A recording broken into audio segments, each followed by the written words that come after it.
The new gun control legislation has been tabled in Ottawa, but despite claims it is targeting smuggling at the border, this is really about maybe something else. To speak about this more on topic is political reporter Brian Lilley joining me once again from Toronto. Brian, is this actually more about seizing guns from law-abiding gun owners? That's what the majority of the bill deals with. I mean, there's a little bit of an increase in some penalties for smuggling guns across the border, but most of this is not about dealing with the very real problem of gun crime in Canada. And you don't have to live in the major cities to be dealing with gun crime anymore. The increase in the drug trade, especially with opioids and the fentanyl crisis that has spread into every community in the country, well, that has been accompanied with an uptick in gun violence.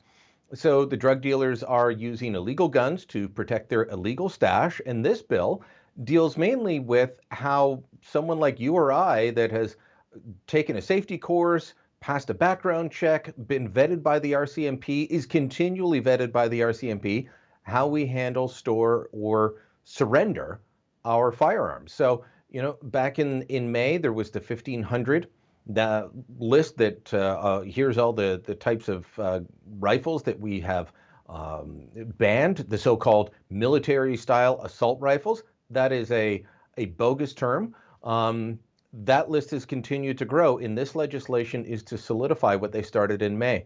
There was talk of how they'll put more resources into the border, but my reading of the press release, the backgrounder in the legislation is they're talking about old money. They're going to spend more money buying back guns from people who have never committed a crime than they will spend on dealing with the border where there is crime.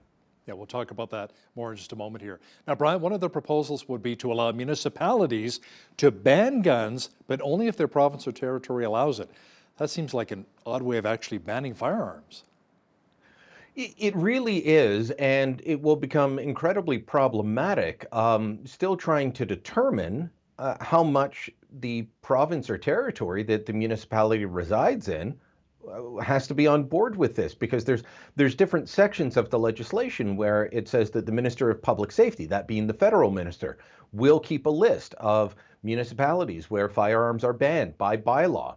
That this list will be made public, and it doesn't mention provinces, but in other areas it talks about, needing the approval of the province or territory. So, look, municipalities are creatures of the provinces. The federal government has no jurisdiction over them. This is a bizarre way to do this. If they wanted to ban handguns, they should have tried to ban handguns. But they know that there isn't a lot of public appetite for that. And, as a former OPP commissioner, he's the commissioner of the Ontario Provincial Police that looked after much of the province for many years, Chris Lewis, he was out there today saying this will not deal with gun crime, the municipal handgun ban. He called it ridiculous and said the guys that have illegal handguns now will still have illegal handguns. The only change will be the law-abiding guys might have to turn theirs over or move them somewhere else. Now, Brian, some have actually called this gun legislation announcement an attempt to really change the channel from the Trudeau Liberals' disastrous vaccine rollout. What are your thoughts? I think there's got to be some of it. This is something that they did campaign on. They campaigned on this in the last election. They announced back in May that they would be doing this. The timing, does look like an attempt to change the channel. They've been having bad headlines for several weeks now. A lack of vaccines being delivered. 0 3 weeks ago, 79,000 for the whole country 2 weeks ago, 70,000 this week. Provinces don't have doses that they need to vaccinate the population, especially the most vulnerable. So it's been a series of bad headlines. The government wants to talk about anything else other than a lack of vaccines. There's just a poll out from Leger and the Association of Canadian Studies showing that 69% now blame the Trudeau government. That's up. The number of people blaming the provinces is still the same. It's like 14%. That hasn't really changed. But increasingly, Canadians are saying, this is a problem and we blame you. So what do? You come up with a big announcement, a bold announcement that people have to talk about, and you hope that they stop talking about your failures elsewhere. But in many ways, he's trying to replace one failure with another, because this will not reduce gun crime. After weeks of shipment delays, Brian, Ottawa is expected to get a huge influx of vaccines after virtually sitting idle. Now, will the provinces be able to handle the large rollout? Provincial officials that I've spoken to in multiple provinces say yes. This is something that local media have asked every premier and medical officer that pops their head out to answer questions. Well, can you handle this? I forget the number that Alberta says it can handle in a day. I think in the neighborhood of 14 to 15,000 a day. Ontario saying they can quickly ramp back up to 40,000 a day if they have the doses. We won't quite be there yet. It's going to be a lot more than we've had over the past several weeks. To give you an example, when we went down to 70,000 for the entire country, I think that week Ontario was supposed to get 130,000 alone, so almost double what the entire country got. Their provincial rollout plans have had to sit idle or adjust. Focusing on, in most places other than Quebec, focusing on getting those second doses. And that's why you've seen the numbers go up and down in terms of how many doses each province has given. Well, Hal got vaccinated 2.5 weeks ago with his first shot. We've got to hold these back to get him his second shot at the third week or just after that. That's what they've been doing for the past several weeks instead of getting needles into arms as quickly as possible because the doses just haven't been there. Now, last time we chatted, you said if Canadians were able to see a huge vaccine rollout, like you said, get more needles in the arms, we may actually see Prime Minister Trudeau go to the Governor General, whoever that is, dissolve Parliament and head to the polls. What about now? Well, he would have to turn it around quickly. So, one of the parts of bits of speculation has been that, he's looking for a budget in the last week of May. So May 20 something would be the budget. Early April, find a reason to dissolve Parliament or do something that unites the opposition parties to vote you down. It is trickier than people think. People think that it's really easy to engineer your own downfall. Having covered multiple minority governments, it's not that easy. So, most likely he would just say, look, we need a new mandate, ask for the dissolution of Parliament, and go to the polls. There would have to be an awful lot of needles going into arms by the end of March.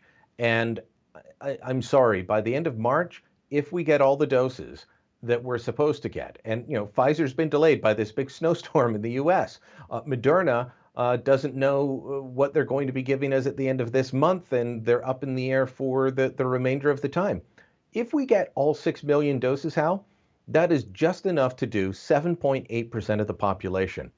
The United States is getting close to 20%. Britain is over 20%.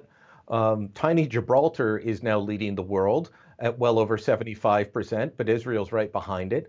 So, we don't even have to compare ourselves to the world leaders like Israel, which is a special case. They, signed a special deal to get access to the vaccines.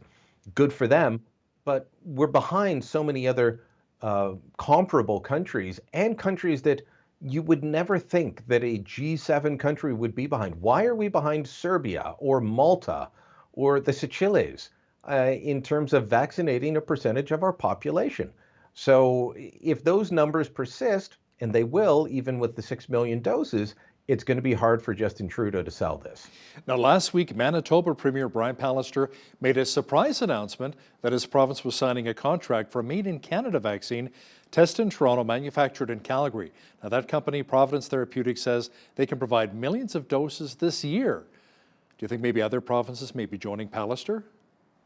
Right now they're kind of dancing around this, trying to figure out what to do, looking at the supply chain that's there. There was another poll, I mentioned the one from Leger in the Association of Canadian Studies. There was another poll from Angus Reid last week on who do you blame and how do you feel about the vaccine rollout, and Manitobans were the most angry. More than 80% upset at the federal government's handling of the vaccine program and calling it a poor job. So in some ways, it doesn't surprise me that Pallister was the first out of the gate on this. I think it'd be wise for Jason Kenney to jump in there.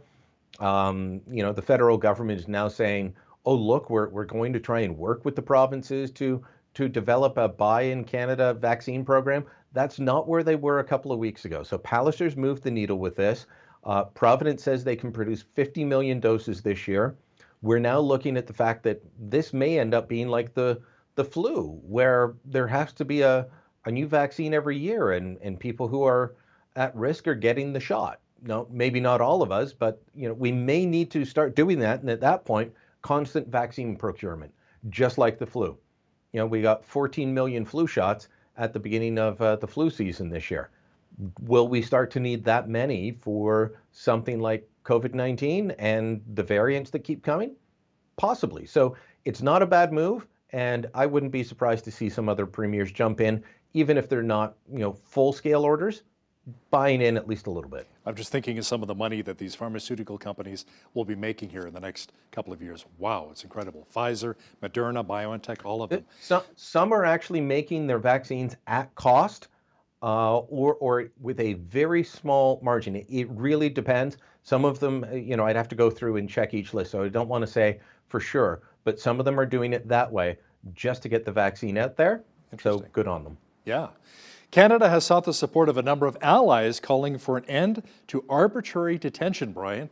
Now, was this specifically aimed at China and the kidnapping of the two Michaels, Michael Spavor and Michael Kovrig? Well, the official word is that this is country agnostic. Iran does this, Russia does this. Is there a chance that it's about China? Absolutely, because Canada was able to put together a coalition of more than 50 countries to say arbitrary detentions have to stop. But they want more countries to sign on. I think it's 57 right now, and they want more to sign on. But China has taken this very personally. They have threatened Canada. It's not the first time. They do it on a regular basis. I say we keep giving them raspberries and telling them to get lost. But that's my view. They've threatened Canada over this and said there will be consequences. Our relations are so bad, I don't know how they could get worse unless they start taking it out personally on Mr. Kovrig and Mr. Spavor. But the world is watching now. As I said, 57 countries. Amal Clooney, who is the world-famous human rights lawyer, married to an actor guy you might have heard of named George Clooney, she was part of this conference that launched this and called on countries like China, like Iran, Russia, North Korea to stop these arbitrary detentions. So hopefully this starts to grow. Will it help? I don't know. My first reaction when I saw this was, these guys have been in detention for almost 800 days now. This should have been done a while ago, but apparently it took more than a year of talking behind the scenes to get all these countries on board. Good on them for being there now. Political reporter Brian Lilley joining me once again from Toronto. Thanks so much, Brian. Thank you, Hal.